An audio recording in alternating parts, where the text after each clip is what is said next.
একজন মাঠে মাঠে ঘুরছে, আর এক পাগল এসে জিজ্ঞেস করছে, ঘুরছো কেন? ঘুরবো না, আগামীকাল কোরবানির দিন, গরু তালাশ করতেছি, গরু পাচ্ছি না, বাজারে টাজারে ঘুরলাম, আবার আর এক বাজারে যাচ্ছি। আরে বাজারে বাজারে গরু কেন? মাঠে কত গরু আছে, একটা ধরে জবাই দিলেই তো হয়। লোকটি বলছে, দেখো পরের গরু জবাই দিলে তো গোনা হবে। কয় না, তুমি অঙ্ক বোঝো না। গরু জারি হোক, কোরবানির দিনে গরু জবাও যদি করো তাহলে সওয়াব একটা হবে। কোরবানি উপলক্ষে জবাও করছে, একটা সওয়াব পাবা না? তো কোরবানির জন্য একটা সওয়াব হবে, আর চুরির জন্য অবশ্যই একটা পাপ হবে। কোরবানি যখন দিবা তো কোরবানির সওয়াব আর চুরির পাপ ভগ্নাংশের মতো কাটাকাটি হয়ে যাবে, গোশত খাবা ফাও। মানুষের অবস্থা তো তাই হয়েছে।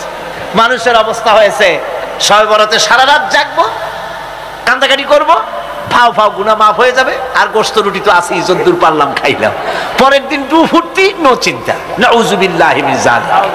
এই কান্দারও দাম নাই, আর এই ধরনের রাত জাগারও দাম নাই, এই ধরনের ইবাদত করেও দাম নাই। ইবাদতটা হচ্ছে জীবনের সব ক্ষেত্রে ইবাদত করতে হবে। ইবাদত সম্পর্কে মিস ইন্টারপ্রিটেশন যেটা এসেছে, ভুল অর্থ যেটা এসেছে, সেই ভুল অর্থের কারণে মানুষ শুধু মনে করে নামাজ রোজা হজ যাকাতই শুধু ইবাদত না। ইবাদত হচ্ছে জীবনের সকল ক্ষেত্রে গোলামিটা হতে হবে আল্লাহ পাকের সব জায়গায়। পার্লামেন্টে গোলামি হবে কার? কোর্ট কাছারিতে কার? অফিস আদালতে কার? স্কুলে কলেজে কার? খেতে খামারে কার? রান্নাঘরে, নিজের ঘরে, পরিবারে, সব জায়গায় আনুগত্য কার? কেবলমাত্র আল্লাহ সুবহানাহু ওয়া তাআলার হুকুম অনুযায়ী জীবন পালন করার নামই হচ্ছে ইবাদত। এই ইবাদত, নামাজ পড়ার নাম ইবাদত, নামাজ না পড়ার নামও ইবাদত। রোজা রাখার নাম ইবাদত, রোজা না রাখাও ইবাদত। এখন আপনারা বলতে পারেন, যেটা ঠিক কি আশ্চর্য কথা শুনাইলেন, নামাজ পড়া তো ইবাদত, নামাজ না পড়া আবার কোন দেশে ইবাদত? রোজা রাখা তো ইবাদত, রোজা না রাখা কোন দেশে ইবাদত? মূল কথা হচ্ছে 5 ওয়াক্ত নামাজ সময় মতো পড়বেন, তা তো আপনার ইবাদত হবে। কিন্তু সূর্য উদয়ের সময়, সূর্য ঠিক মাথার উপরে থাকার সময়, সূর্য ঠিক অস্তগামী হওয়ার সময় নামাজ পড়া জায়েজ নাই, সেজদা করা জায়েজ নাই, হারাম করা হয়েছে। সুতরাং এই 3 সময় নামাজ না পড়াটাই ইবাদত। সারা বছর রোজা রাখবেন, ইবাদত হবে। কিন্তু 2 ঈদের 5 দিন রোজা রাখা হারাম করা হয়েছে, ওই 5 দিন রোজা না রাখাটাই, তার অর্থ হলো জীবনের সমস্ত কাজটাই হলো ইবাদত হবে, যদি মুসলমান আল্লাহর হুকুম মাফিক তার জীবনকে পরিচালনা করে। আপনার চোখের চাহনিটাও তো ইবাদত হবে। সুবহানাল্লাহ।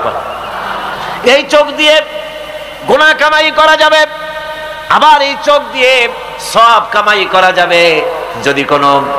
যদি কোনো সন্তান তার মা বাপের দিকে ভক্তির নজরে, মহব্বতের নজরে যদি তাকায়, নবীজি বলেছেন একটা কবুল নফল হজের সওয়াব আমলনামায় লেখা যাবে।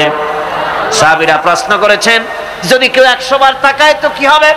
নবীজি বলেছেন, আল্লাহ রাব্বুল আলামিনের নিয়ামতের ভান্ডার, অফুরন্ত নিয়ামতের সেখানে কোনো অভাব নাই। যদি কোনো বান্দা যদি তার মা বাপের দিকে দৈনিক 100 বার তাকায়, তো ওই বান্দার আমলনামায় 100 কবুল নফল হজের সওয়াব লেখা যাবে। তাহলে দেখা গেল চোখের চাহনি আপনার ইবাদত, আপনার ঘুম ইবাদত, আপনার চাকরি ইবাদত, আপনার ব্যবসা বাণিজ্য ইবাদত। তার মানে হলো আল্লাহর গোলামি, আল্লাহর হুকুম অনুযায়ী কাজ করার নামই হচ্ছে ইবাদত। ইয়াকা নাবুদু ওয়া ইয়াকা নাস্তাঈন। পড়েন সবাই, ইয়াকা নাবুদু ওয়া ইয়াকা নাস্তাঈন। আল্লাহ তাআলা একমাত্র তোমার গোলামি করি, তোমারই আনুগত্য করি, তুমি ছাড়া কারো গোলামি করি না। নাবুদু এই শব্দ দিয়ে বোঝানো হচ্ছে কি? আল্লাহ পাক এই নামাজের ভিতরে যেমন তোমার হুকুম পালন করে নামাজ আদায় করছে, যেমন নামাজের ভিতরে কিছু খাওয়া যায় না, বাইরে খাওয়া জায়েজ ছিল, নামাজ পড়ছি বলে খানাটা আমার জন্য হারাম হয়ে গেছে। কথা বলা জায়েজ ছিল, নামাজের ভিতরে কথা বলা হারাম করে দিলাম। এদিক ওদিক তাকানো জায়েজ ছিল, নামাজের ভিতরে এদিক ওদিক তাকানো বন্ধ করে দিলাম। তার মানে আমার জন্য চিরস্থায়ী, সব সময়ের জন্য আমার জন্য হালাল করে দেওয়া জিনিসগুলি এই নামাজের ভিতরে অল্প সময়ের জন্য হারাম করে প্রমাণ করে দিলাম। মাবুদ গো, এই নামাজের পরে চিরস্থায়ী হারামগুলি এইভাবে আমার জন্য হারাম করে নেব। নামাজটা পড়ছি যেভাবে করে, নামাজের বাইরের জীবন চালাবো সেইভাবে করে। সেজদা দিলেই তো সওয়াব হয়। সেজদা দিলে কি হয়? সওয়াব হয়। যদি কেউ 5-6টা সেজদা দিয়ে দেয় 1 রাকাতের মধ্যে, তো কি হবে? যদি কেউ নামাজ পড়লে তো সওয়াব হয়, ফজরের নামাজ যদি 4 রাকাত পড়ে তো কি হবে? মাগরিবের নামাজ যদি 2 রাকাত পড়ে অথবা 4 রাকাত পড়ে তো কি হবে? ইচ্ছে করে যদি এভাবে করে, ভুল করবে নয়, ইচ্ছে করে যদি করে, তাহলে আল্লাহর আইনের সঙ্গে বিরোধিতা করছে বলে সে বিদ্রোহী হিসাবে প্রমাণিত হবে। সুতরাং কথা হচ্ছে নামাজের ভিতরে আয় আল্লাহ পাক ইয়াকা নাবুদু, এই নামাজের ভিতরে তোমার হুকুম মেনে যেভাবে নামাজ আদায় করি, নামাজের বাইরের জীবনটাও তোমার হুকুম মেনে পালন করব। এটাই হচ্ছে ইবাদতের মূল থিম, মূল আইডিয়া, মূল ফিলোসফি। আমার বন্ধুগণ, এবার আল্লাহ রাব্বুল আলামিন বলছেন, যদি আমার সঙ্গে দেখা করতে চাও, আল্লাহর সঙ্গে যদি কোনো বান্দা দেখা করতে চায়, আমরা আল্লাহরে দেখতে চাই কিনা? চাই কিনা আল্লাহকে দেখতে? আল্লাহ পাক বলছেন, আমারে যদি দেখতে চাও, ফামান কানা ইয়ারজু লিকা রাব্বিহি ফালইআমাল আমালান সালিহান ওয়ালা ইউশরিক বিইবাদাতি রাব্বিহি আহাদা। আমার সঙ্গে যদি দেখা করতে চাও, তোমাদের মধ্য থেকে কেউ যদি আমার সাথে দেখা করতে চায়, সে যেন ভালো কাজ করে, ভালো আমল করে, আর আমার ইবাদতের সঙ্গে কাউকে যেন শরীক না বানায়, তাহলেই আমার সঙ্গে কিয়ামতে দেখা হয়ে যাবে। জোরে বলেন সুবহানাল্লাহ। আল্লাহর সঙ্গে দেখা করতে হলে তার ইবাদত করতে হবে, গোলামি করতে হবে, এবং কাউকে শরীক স্থাপন করা যাবে না। এই গোলামি করতে হবে, ইবাদত করতে হবে কতদিন? আল্লাহ রাব্বুল আলামিন বলছেন, ওয়া'বুদ রাব্বাকা হাত্তা ইয়াতিয়াকাল ইয়াকিন। ইবাদত করো, গোলামি করো, যতক্ষণ পর্যন্ত নিশ্চিত সেই সময়টি এসে না যায়, তার মানে মৃত্যু পর্যন্ত আমার গোলামি করতে থাকো। মৃত্যু পর্যন্ত গোলামি হবে কার? আল্লাহ সুবহানাহু ওয়া তাআলা। সেই আল্লাহ পাকের গোলামি জীবনের সকল ক্ষেত্রে করতে হবে, মৃত্যু পর্যন্ত সব ক্ষেত্রে গোলামি হবে আল্লাহর। আল্লাহর গোলামি হচ্ছে আল্লাহ যা নিষেধ করেছেন তার থেকে ফিরতে হবে, আর যা আদেশ করেছেন সেগুলি মানতে হবে। যারা নিজেদের সৃষ্টির উদ্দেশ্য বোঝে না, আল্লাহর সামনে মাথা নত করার পরিবর্তে অহমিকতা করে, অহংকার করে, আল্লাহর সামনে মাথা নত করে না, ইবাদত করে না আল্লাহ, তাদের সম্পর্কে আল্লাহ রাব্বুল আলামিন বলছেন, ইন্নাল্লাযীনা ইস্তাকবিরুনা আন ইবাদাতি সায়াদখুলুনা জাহান্নামা দাখিরিন। যারা আমি আল্লাহর সঙ্গে অহংকার করে, আমার ইবাদত করে না, আমার গোলামি করে না, আমার সামনে মাথা নত করে না, অহংকার অহমিকতা করে যারা জীবন চালায়, আমি কিয়ামতের দিন তাদেরকে লাঞ্ছিত করব আর জাহান্নামে পাঠাবো। যারা আল্লাহর গোলামি করবে না, আল্লাহর ইবাদত করবে না, অস্বীকার করবে আল্লাহর গোলামিকে, অহমিকতা করে চলবে, তাদের জায়গা হবে কোথায়? জাহান্নামের মধ্যে। সুতরাং মানুষের মর্যাদা বাড়ে আল্লাহর গোলামিতে। মর্যাদা বাড়ে কিসে? আল্লাহর গোলামিতে। গোলামি করলেই মর্যাদা বাড়বে। এই জন্য আল্লাহ পাক কোরআনের মধ্যে, কোরআনে কারীমের মধ্যে সবচেয়ে মাহবুব, আল্লাহ পাকের মাহবুব বান্দাদের কথা যখন বলেছেন, তখন নাম নেন নাই, আব্দুন শব্দ ব্যবহার করেছেন, গোলাম বলেছেন, বান্দা বলেছেন। আমার বান্দা। বান্দা হচ্ছে মানুষের জন্য সবচাইতে বড় ডিগ্রি আল্লাহর পক্ষ থেকে। আলিম, উলামা, পীর, বুজুর্গ, সাহাবী, পেগম্বর, নবী, রসুল, সবচাইতে বড় খিতাব হচ্ছে আব্দ, আল্লাহর গোলাম হওয়া। আল্লাহর প্রিয় ডাক হচ্ছে আব্দ। মানুষকে আল্লাহ যাকে সবচাইতে বেশি ভালোবাসেন, যাদেরকে বেশি ভালোবাসেন, তাদেরকে আব্দ বলেছেন। কি বলেছেন বলুন? আব্দ, বান্দা।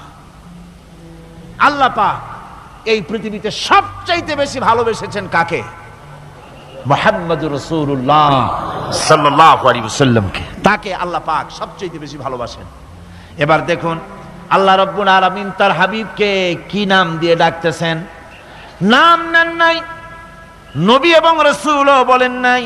কোরআনে কারীমের ভিতরে রব্বুল আলামিন তার হাবিবকে আব্দ বললেন। যেমন দেখুন, ইন কুনতুম ফি রাইবিম মিম্মা নাযালনা আলা আবদিনা, আমি যে কিতাব নাজিল করেছি আমার বান্দার উপরে, তোমাদের যদি সন্দেহ হয়, এই যে বান্দা, আমার আব্দের উপরে নাজিল করেছি। এই আব্দকে মুহাম্মদ রাসূলুল্লাহ সাল্লাল্লাহু আলাইহি ওয়াসাল্লাম। আব্দ অর্থাৎ সবচেয়ে প্রিয় ডাক হচ্ছে আল্লাহর পক্ষ থেকে বান্দার জন্য আব্দ। স্নেহপূর্ণ নাম, স্নেহপূর্ণ ডাক, মহব্বতপূর্ণ ডাক। অন্য আয়াতে আমরা দেখতে পাই তাবারাকাল্লাযী নাযালাল ফুরকানা আলা আবদিহি লিয়াকুনা লিল আলামিনা নাযীরা। অতীব বরকতপূর্ণ সেই মহান সত্তা যিনি তার বান্দার উপরে ফুরকান নাজিল করেছেন। হুজুরের নাম নেন নাই, রাসূল বলেন নাই, বলেছেন আব্দ। কি বলেছেন? আব্দ, আমার বান্দা। এরপরে আল্লাহ রাব্বুল আলামিন অন্য আয়াতে বলেছেন সুবহানাল্লাযী আসরা বিআবদিহি লাইলাম মিনাল মাসজিদিল হারামি ইলাল মাসজিদিল আকসা। সমস্ত দুর্বলতা অক্ষমতা থেকে মুক্ত সেই মহান সত্তা যিনি তার বান্দাকে রাতের একটি অংশে ইসরা করিয়েছিলেন। এখানে আব বলে আল্লাহ পাক বুঝিয়েছেন কার কথা? কার কথা বুঝালেন? রাসূল করিম সাল্লাল্লাহু আলাইহি ওয়াসাল্লামের কথা, তার কথাই বুঝালেন। তিনি হচ্ছেন আব। সুতরাং আবদিয়ত, গোলামি, আল্লাহর গোলামি হলো জীবনের সবচাইতে বড় কথা। আল্লাহর গোলাম হওয়ার চাইতে বড় আর কিছু নাই পৃথিবীতে। আমরা হচ্ছে আল্লাহর গোলাম। জোরে বলেন আমরা কি? আমরা যে গোলাম, সে কথা বলতে মনে হয় কারো কারো একটু লজ্জা লাগে যে আমি চৌধুরী মানুষ বা অমুক একটা লোক, অমুক একজন সম্মানী লোক, গোলাম আমি, এটা বলা কি লজ্জার কথা। এরকম একটু মনে মনে কোনো অসুবিধা কারো হয় নাকি? জোরে কোন তো আমরা কি? কার গোলাম? সুবহানাল্লাহি বিহামদিহি, আল্লাহর গোলাম। আমরা এমন মহান সত্তার গোলাম, মহান সত্তার বান্দা যার সমকক্ষ এই পৃথিবীতে কেউ নাই, আকাশেও কেউ নাই। প্রচন্ড হযরত মুআজ বলছেন আমি রাসূল করিম সাল্লাল্লাহু আলাইহি ওয়াসাল্লামের গাধার পৃষ্ঠে হুজুরের পেছনে বসা ছিলাম। হুজুর আমাকে জিজ্ঞেস করলেন, মুআজ তুমি কি জানো বান্দার উপরে আল্লাহর হক কি আর আল্লাহর উপরে বান্দার হক কি? কুলতু আল্লাহু ওয়া রাসূলুহু আ'লাম। বললাম আল্লাহ এবং তার রাসূল খুব ভালো জানেন। আমি কি করে জানবো? আল্লাহ এবং তার রাসূল খুব ভালো জানেন। ক্বালা হাক্কুল্লাহি আলাল ইবাদি আন ইয়াবুদুহু ওয়া লা ইউশরিকু বিহি শাইআ। বান্দার হক হচ্ছে আল্লাহর উপরে এই যে বান্দা গোলামি করবে আল্লাহর, ইবাদত করবে আল্লাহর, আর আল্লাহর সাথে কাউকে শরীক স্থাপন করবে না। এটা হচ্ছে আল্লাহর উপরে কার হক? বান্দার হক। আর আল্লাহর হক হচ্ছে বান্দার উপর কি? ওয়া হাক্কুল ইবাদি আলাল্লাহ আল্লা ইউআযযিবা মান লা ইউশরিকু বিহি শাইআ।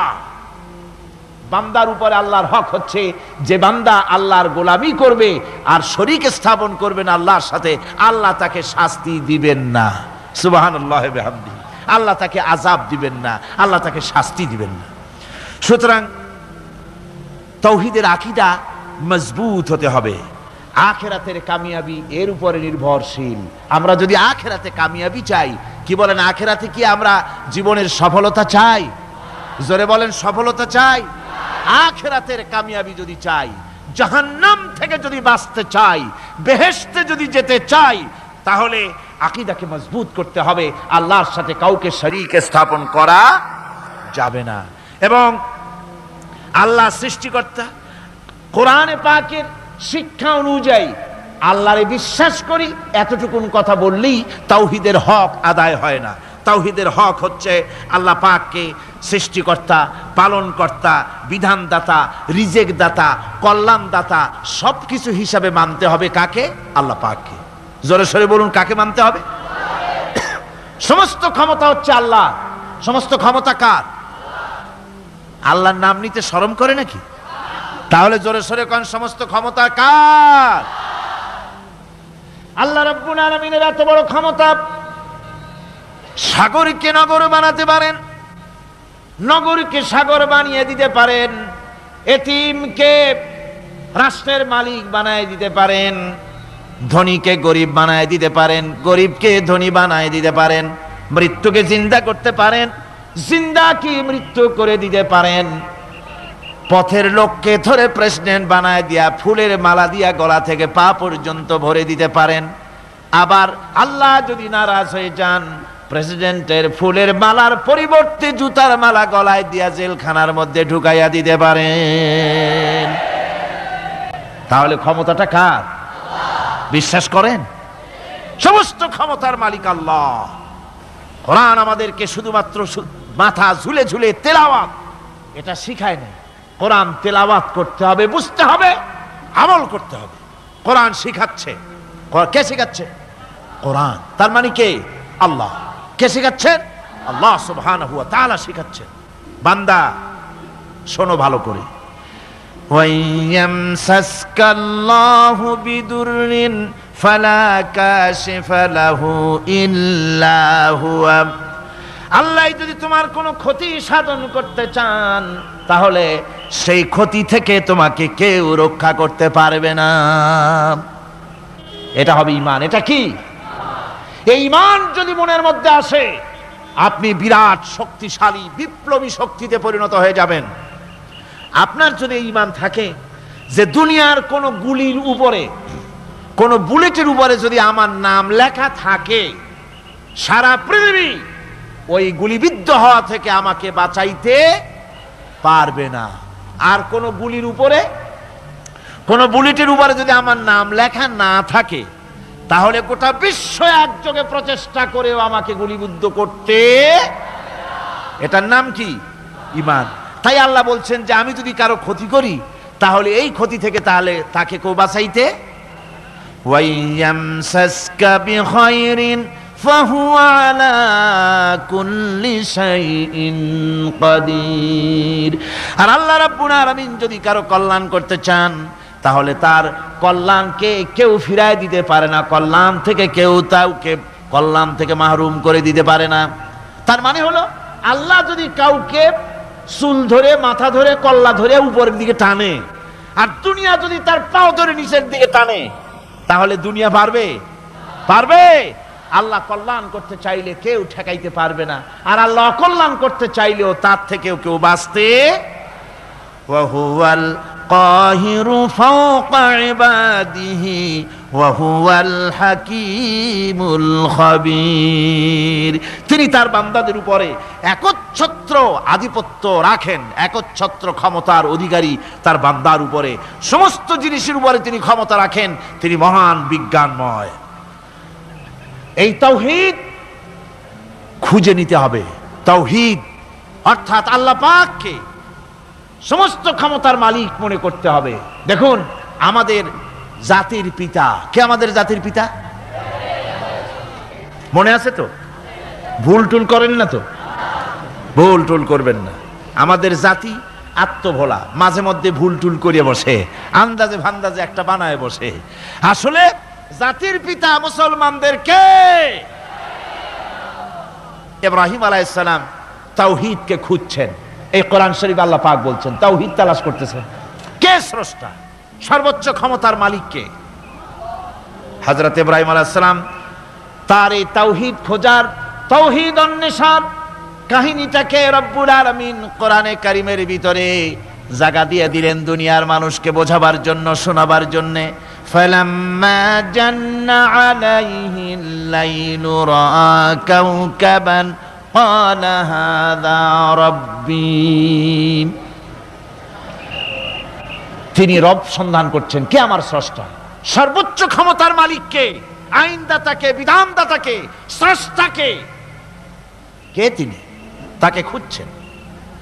মনের ভিতরে চিন্তা, মস্তিষ্কে চিন্তা। হঠাৎ করে রাত এলো, পশ্চিম গগনে সুন্দর এক তারকা উদিত হলো, সান্ধ্য তারা। সন্ধ্যার সময় যে তারাটা ওঠে, সেটা ছোট না বড়? বড়। সেটা সারা রাত থাকে না অল্প সময় থাকে? অল্প সময় থাকে। সান্ধ্য তারা দেখে ইব্রাহিম আলাইহিস সালাম বললেন, হাযা রাব্বী, পেয়ে গেছি আমার রব, এটাই আমার রব, এটাই হচ্ছে আমার স্রষ্টা, এটাই হচ্ছে সর্বময় ক্ষমতার মালিক। আল্লাহ পাক বলেন, ইব্রাহিম আলাইহিস সালাম তাকিয়ে থাকলেন। কিছুক্ষণ পরে এই তারকা যখন অস্তমিত হয়ে গেল, ইব্রাহিম আলাইহিস সালাম তখন বললেন, ফালাম্মা আফালা ক্বালা লা উহিব্বুল আফিলিন। যে জিনিস অস্তমিত হয়ে যায় তাকে আমি মহব্বত করি না, পছন্দ করি না, সে রব হতে পারে না। যে রব হবে তার আবার উদয় অস্ত কিসের? চিন্তা করতেছেন আমার রবকে। তারকা দেখলাম অস্তমিত হয়ে গেল, চাঁদ দেখলাম ডুবে গেল, তাহলে আমার রবকে? সকাল চলে যাওয়ার পর যখন দেখলেন পূর্ব দিগন্ত থেকে সূর্য উদিত হয়েছে ডগমগ করে, সূর্যকে দেখে তিনি বললেন, ফালাম্মা রা'a আশ-শামসা বাযিগাতান ক্বালা হাযা রাব্বী হাযা আকবার। সূর্যকে দেখে বললেন, এটাই আমার রব, আর এটাই বড় রব। যেহেতু চাঁদের আলো ছিল স্নিগ্ধ, সূর্যের আলো অত্যন্ত প্রখর, চাঁদের দিকে তাকানো যেত, সূর্যের দিকে তাকানো যায় না। এটাই আমার রব এবং বড় রব। হযরত ইব্রাহিম আলাইহিস সালামের এই ভুলও ভেঙে গেল। সন্ধ্যার আগমনে সূর্য যখন অস্তমিত হয়ে গেল, ইব্রাহিম আলাইহিস সালাম তখন ঘোষণা করলেন, ফালাম্মা আফালাত ক্বালা ইয়া কওমি ইন্নী বারিউম মিম্মা তুশরিকুন। সূর্য অস্তমিত হয়ে গেলে পরে তিনি বললেন, ইয়া কওমে, ও আমার জাতি, তোমরা যে জিনিস দিয়ে শিরক করো আল্লাহ রাব্বুল আলামিনের সাথে, আমি তার থেকে সম্পূর্ণ মুক্ত। আমি তোমাদের অন্তর্ভুক্ত, মুশরিক নই। আমার রবকে আমি চিনে ফেলেছি। সুবহানাল্লাহ, আমার রবকে আমি চিনেছি। ইব্রাহিম আলাইহিস সালাম ঘোষণা করলেন, ইন্নী ওয়াজ্জাহতু ওয়াজহিয়া লিল্লাযী ফাতারাস সামাওয়াতি ওয়াল আরদা হানিফা। জানেন আপনারা এটা? পড়েন, ইন্নী ওয়াজ্জাহতু ওয়াজহিয়া লিল্লাযী ফাতারাস সামাওয়াতি ওয়াল আরদা হানিফা ওয়া মা আনা মিনাল মুশরিকিন। নিশ্চয়ই আমার এই মুখমণ্ডলকে ফিরাই দিলাম, দুনিয়ার সব দিক থেকে মুখ ফিরাইয়া আমার এই মুখ ফিরালাম সেদিকে, সেই স্রষ্টার দিকে যিনি আকাশ, জমিন, চন্দ্র, সূর্য, গ্রহ, নক্ষত্র, সৌররাজি, মানব মণ্ডলী সব কিছুকে যিনি সৃষ্টি করেছেন, আমি তার দিকে আমার মুখকে ফিরিয়ে দিলাম।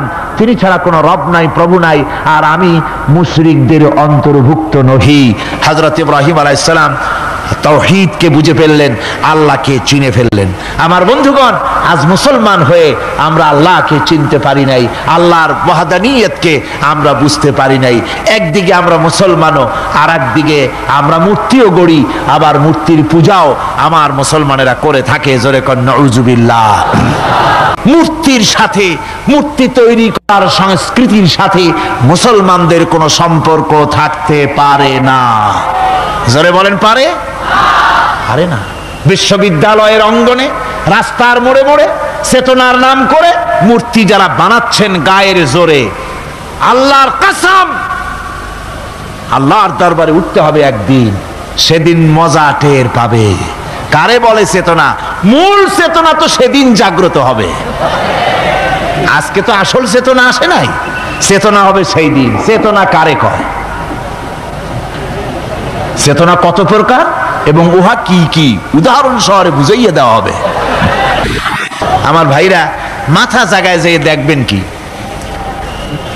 শুধু মাথাই দেখবেন, আপনারও একটা মাথা, দেখবেনও মাথা। আল্লাহ পাক তো গোটা ময়দান ভরে দিয়েছেন, আলহামদুলিল্লাহ। আমি প্রথম দিন বলেছিলাম, কোরআনের মাহফিলের চাইতে শ্রেষ্ঠ মাহফিল আল্লাহর আকাশের নিচে জমিনের উপরে আর নাই। হাদিস শরীফের ভিতরে এসেছে, এই মাহফিলে যখন আপনি আসতেছিলেন, হাজার হাজার ফেরেশতা আপনার পেছনে পেছনে এসেছে, আপনার আমলনামায় নেকি লিখেছে। রাসূলুল্লাহ বলছেন, বান্দারা যখন কোরআন শোনার জন্য, আল্লাহর জিকিরের জন্য, কোরআনের জন্য যখন বসে যায়, আল্লাহর রহমতের ফেরেশতারা মাহফিলের চতুর্দিকে তারা ঘিরে দাঁড়িয়ে যায় আকাশ পর্যন্ত। এই মাহফিল ঘেরাও হয়ে আছে ফেরেশতা দিয়া। কি দিয়া? কার কথা? আল্লাহ রাসূলের কথা। ফেরেশতা দিয়ে গোটা মাহফিল ঘেরাও হয়ে আছে, আকাশ পর্যন্ত তারা দাঁড়িয়ে আছে। ফেরেশতারা বলতে থাকে, রব্বুল আলামিন, তোমার বান্দারা যতক্ষণ রাস্তায় ছিল ততক্ষণ নেকি লিখেছি, এখন মাহফিলে বসে গেছে, এখন কি করি? আল্লাহ পাক বলেন, আমার ফেরেশতারা, আমার বান্দারা যতক্ষণ মাহফিলে বসে থাকবে ওদের প্রত্যেক শ্বাস এবং প্রশ্বাসের বিনিময়ে 10-10 করে নেকি লিখতে থাকো। প্রত্যেকটি শ্বাস প্রশ্বাসের বিনিময়ে নেকি লেখা হচ্ছে। সুবহানাল্লাহ। আপনারা পাড়ায় জান্নাতে বসে আছেন। মাজালিসুল ইলম হিয়া রাউদাতুম মিন রিয়াদিল জান্নাহ, এটা জান্নাতের টুকরায় আপনারা বসে আছেন। জোরে কোন সুবহানাল্লাহ।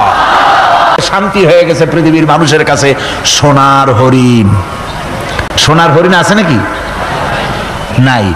সোনার হরিণ যেমন ঘোড়ার ডিম, ঘোড়ার ডিম বোঝেন তো, নামে আছে কাজে নাই। সোনার হরিণ ওই রকম শান্তি আজকে পৃথিবীর মানুষের কাছে সোনার হরিণ। আমার বন্ধুগণ, সুতরাং আজকে 3টে কথায় পৃথিবীর শান্তি ফিরে আসতে পারে। কয়টা কথা? মাত্র 3টি কথায় এই উত্তপ্ত পৃথিবী, অশান্ত পৃথিবী, পৃথিবীর এই অশান্তিময় প্রজ্বলিত পৃথিবী, মানুষেরা যেখানে জ্বলছে আর জ্বলছে, সেই পৃথিবীতে শান্তি আসতে পারে মাত্র 3টি কথায়। আল্লাহ নাবুদা ইল্লাল্লাহ, আল্লাহ ছাড়া কারো গোলামি করব না, আর আল্লাহর সাথে কাউকে শরীক স্থাপন করব না, আল্লাহ ছাড়া কারো প্রভুত্ব মানব না। 3টা কথায় পৃথিবীতে আবার শান্তি ফিরে আসতে পারে।